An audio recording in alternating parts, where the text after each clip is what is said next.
नमस्कार दोस्तों, जय हिंद। मेरा नाम है संदीप कुमार अग्रवाल और मैं आप सभी का स्वागत करता हूं आपके अपने करंट अफेयर के चैनल डेली डोज में। आज है 22 सितंबर 2020 और आज हम लोग डिस्कस करेंगे आज के कुछ इंपॉर्टेंट क्वेश्चन। तो चलिए फिर शुरू करते हैं बिना किसी देरी के।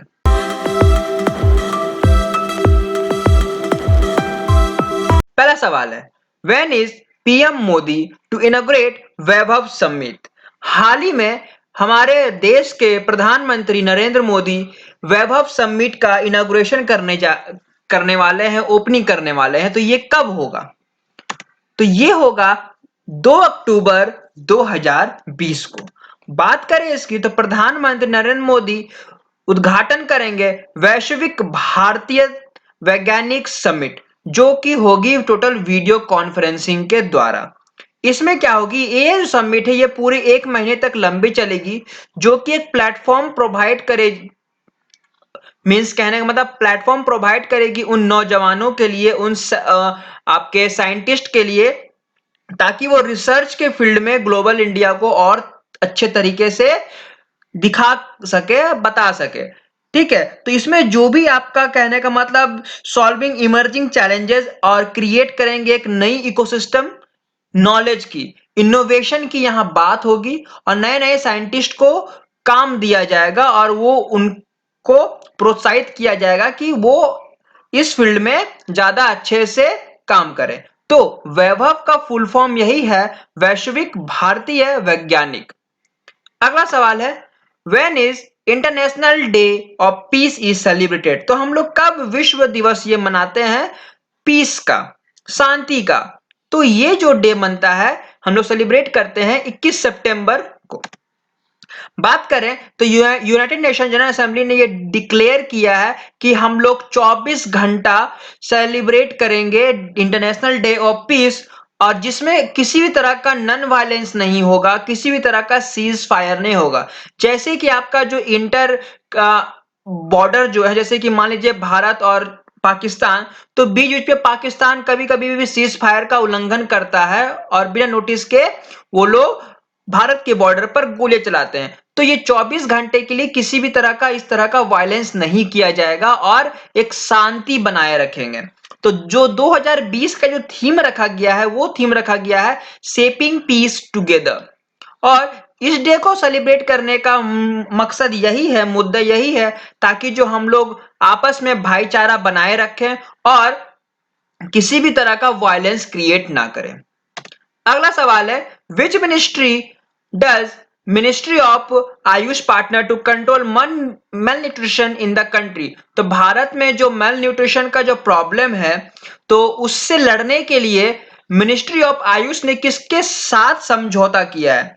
तो मिनिस्ट्री ऑफ आयुष ने मिनिस्ट्री ऑफ WCD, कहने का मतलब विमेन चाइल्ड डेवलपमेंट के साथ पार्टनरशिप किया है या फिर एक मेमोरेंडम साइन किया है, जिसके हेल्प से भारत में जो आपका मल न्यूट्रिशन का जो प्रॉब्लम है उसको सॉल्व किया जाए और ये आपकी पोषण अभियान के तहत काम करेगी। तो जो भी आपका मल न्यूट्रिशन है आपके मदर्स में, चिल्ड्रंस में, वो सब में आपको ये काम करेंगी और उसको कंट्रोल करेंगी और हो सके तो उसको पूरे जड़ से खत्म करेंगी। तो ये बेसिकली आपका किया जाएगा आयुर्वेदिक से। ठीक है, उसमें कुछ योगाज होंगे और कुछ कुछ आयुष के सिस्टम होंगे।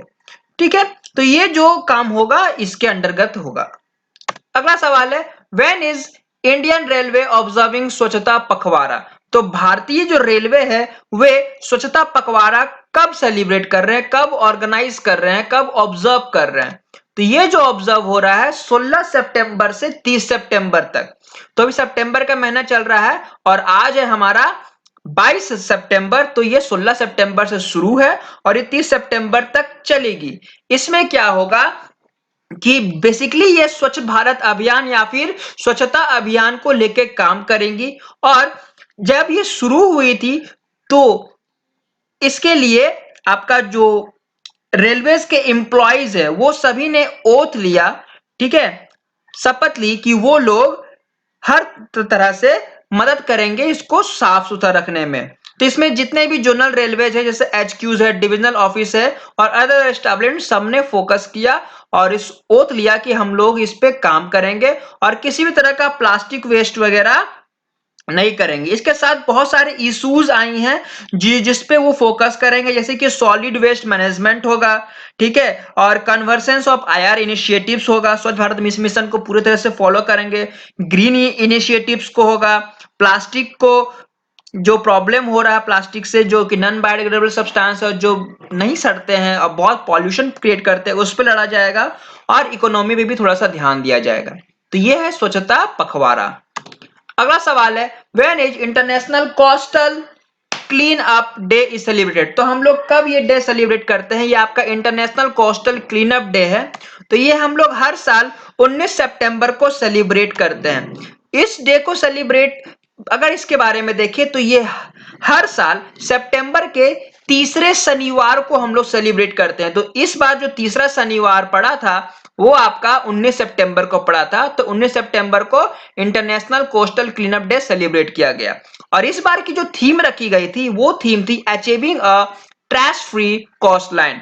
और सबसे पहले ये 1986 में सेलिब्रेट किया गया था।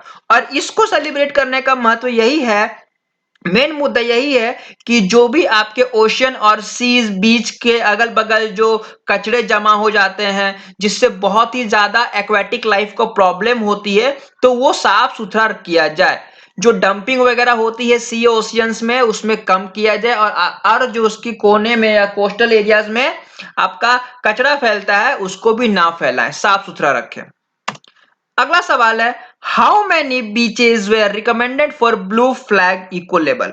ठीक है, तो ब्लू फ्लैग इको लेवल के लिए कितने बीचेस का नेम दिया गया है? तो ये जो नेम दिया गया है ये आपका 8 नेम दिया गया है, 8 बीचेस का। तो सबसे पहले हम लोग ब्लू फ्लैग को समझ लेते हैं। तो ब्लू फ्लैग क्या है? ये आपकी एक इनिशिएटिव है जो कि कंसिडर करती है benchmark for clean and hygienic beach in the world. तो वर्ल्ड में जितने भी आपके बीचेस हैं वो साफ सुथरा रहे, ठीक है, और उसी से उससे किस तरह का बीमारी ना रहे। तो ये आपकी ब्लू फ्लैग इको लेवल। और ये पूरा जो फॉर्मुलेटेड की जाती है वो आपकी की जाती है foundation for environment education Denmark से। वो इसको पूरा तरह से नियंत्रित करते हैं, ठीक है। तो इसमें आपके जो 8 डिफरेंट बीचेस हैं वो इस बार सिलेक्टेड की गई हैं इंडिया से। शिवराजपुर जो कि गुजरात में पड़ती है, घोगला दमन दीव में है, कासारकोड कर्नाटका में है, पड्डुबिड्री बीच आपकी कर्नाटका में है, कप्पड़ केरला में है, रशिनकोंडा Andhra Pradesh, the golden beach Orissa, और राधानगर बीच आपकी अंडमान निकोबार आइलैंड में है। तो ये जो 8 बीचेस है वो 8 बीचेस को रिकमेंडेड किया गया है, ठीक है। तो ये बेसिकली आपका non jury compose of eminent environment scientist को लेकर जो, और ये लोग को कहने का मतलब जो इन बीचों को सिलेक्ट करती हैं। अगला सवाल है, when is world Alzheimer day is celebrated. तो हम लोग ये वर्ल्ड अल्जाइमर डे कब सेलिब्रेट करते हैं? तो हम लोग ये हर साल 21 सितंबर को सेलिब्रेट करते हैं, ठीक है। अल्जाइमर क्या है? अल्जाइमर आपकी एक डिजीज है जो कि रिलेटेड है डायमेंटिया की। डायमेंटिया की बात करें तो डायमेंटिया एक ऐसी बीमारी है, ये आपकी मानसिकता, या कहने का मतलब ये आपकी मेंटल डिजीज है जो कि आपकी ब्रेन से रिलेटेड है। किसी भी तरह का आपको ब्रेन में चोट लग जाए या ब्रेन में प्रॉब्लम हो जाए तो धीरे धीरे लोग सोचने की शक्ति भूलते जाते हैं, समझने की शक्ति भूलते जाते हैं। तो इस बीमारी को कहते हैं डायमेंटिया, जो कि आपकी एक अल्जाइमर डिजीज है। तो इसके लिए ये हम लोग सेलिब्रेट करते हैं। तो इस बार की 2020 की जो थीम है वो थीम रखी गई है, लेट्स टॉक अबाउट डायमेंटिया, कि आइए हम लोग इस बीमारी के लिए कुछ बातें करते हैं, इसको समझते हैं। तो ये आपकी लॉन्च की गई थी 21 सितंबर 1994 को, और सेलिब्रेट की गई है 10वीं एनिवर्सरी। अगला सवाल है, recently H D. Deve Gowda takes oath as Rajya Sabha MP from which state. ठीक है, तो अभी हाल ही में एच.डी. देवेगौड़ा ने शपथ लिया है राज्यसभा का मेंबर ऑफ पार्लियामेंट। तो उनकी कौन सी कॉन्स्टिट्यूएंसी है, कौन सी स्टेट से उन्होंने ये ओथ लिया है? तो ये जो मेंबर ऑफ पार्लियामेंट बने हैं ये कर्नाटका स्टेट से बने हैं। बात करें इनकी तो ये हमारे भारत के फॉर्मर प्राइम मिनिस्टर रह चुके हैं, हमारे भारत देश के प्रधानमंत्री रह चुके हैं, जिन्होंने कर्नाटका से आपका एज अ मेंबर राज्यसभा के लिए ओथ लिया है। ये हमारे भारत के 11वें प्रधानमंत्री रहे हैं, 1 जून 1996 से 21 अप्रैल 1997 तक। उसके बाद इन्होंने एज अ 14 चीफ मिनिस्टर भी सर्व किया है कर्नाटका का, जो कि ये इनका टेन्योर था 1994 टू 1996। और ये फर्स्ट टाइम हो रहा है कोई जेडी लीडर आपका मेंबर ऑफ अपर हाउस बन रहे हैं 1996 से। कहने का मतलब 1996 से पहले लोग बने थे, लेकिन उसके बाद किसी ने भी एज अ मेंबर के लिए पार्ट नहीं किया, तो ये पहले हो रहे हैं 1996 से। अगला सवाल है, who became the new chief of NTRO.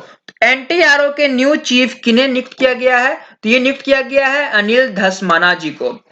Anil Dhasmana जी को एनटीआरओ का चीफ नियुक्त किया गया। अगर एनटीआरओ की बात करें तो ये होती है नेशनल टेक्निकल रिसर्च ऑर्गेनाइजेशन। ठीक है, तो farmer research and analysis wing chief रह चुके हैं ये, तो इनको नियुक्त किया गया है as a new chief of national technical research organisation. और ये सक्सीड करेंगे former intelligence bureau officer Satish Jha को, जिन्होंने अपनी ऑफिस छोड़ दी है। ठीक है, तो नेशनल टेक्निकल रिसर्च ऑर्गेनाइजेशन आपकी एक टेक्निकल इंटेलिजेंस एजेंसी है जो कि काम करती है नेशनल सिक्योरिटी एडवाइजर के अंतर्गत, जो कि प्राइम मिनिस्टर ऑफिस के मतलब प्राइम मिनिस्टर्स की ऑफिस की के अंदर में ये काम करती है। अगला सवाल है, recently Elizabeth Kerkar passed away, who was she. हाल ही में एलिजाबेथ केरकर जी का निधन हो गया, तो ये कौन थी? ये थी आपकी फेमस इंटीरियर डिजाइनर। ये इंटीरियर डिजाइनर थी और इनकी बात करें तो ये बहुत ही फेमस हुई थी, क्योंकि इन्होंने ही हमारे इंडिया में जो मुंबई में द ताजमहल होटल है उसका इंटीरियर का डिजाइन इन्होंने ही किया है। और हम लोगों को पता है कि द ताज महल होटल कितना बड़ा है और अपने आप में कितना फेमस है, तो इसलिए ये फेमस थी एलिजाबेथ केरकर। तो इनका निधन हो गया है 80 की उम्र में। इस टाइम पे एलिजाबेथ ये जो वाइफ रह चुकी है, ये जो वाइफ है आपकी अजीत केरकर की जी हैं, जो अभी होटल के जनरल मैनेजर हैं। ठीक है, तो ये जो होटल के मैनेजर है वो डेकोर ऑफ द होटल के हैं। तो between the early 60s and the late 80s she created 4000 piece of art. कहने का मतलब अर्ली 60s मतलब 1960s और 1980s के बीच में इन्होंने लगभग 4000 आर्ट को डिजाइन किया है और लोगों तक बताया है। तो ये थे हमारे आज के इंपॉर्टेंट क्वेश्चन जो मैंने आप सबके साथ डिस्कस किया। आई होप ये सेशन आपके लिए हेल्पफुल होगी। तो आज के लिए बस इतना ही। Thank you.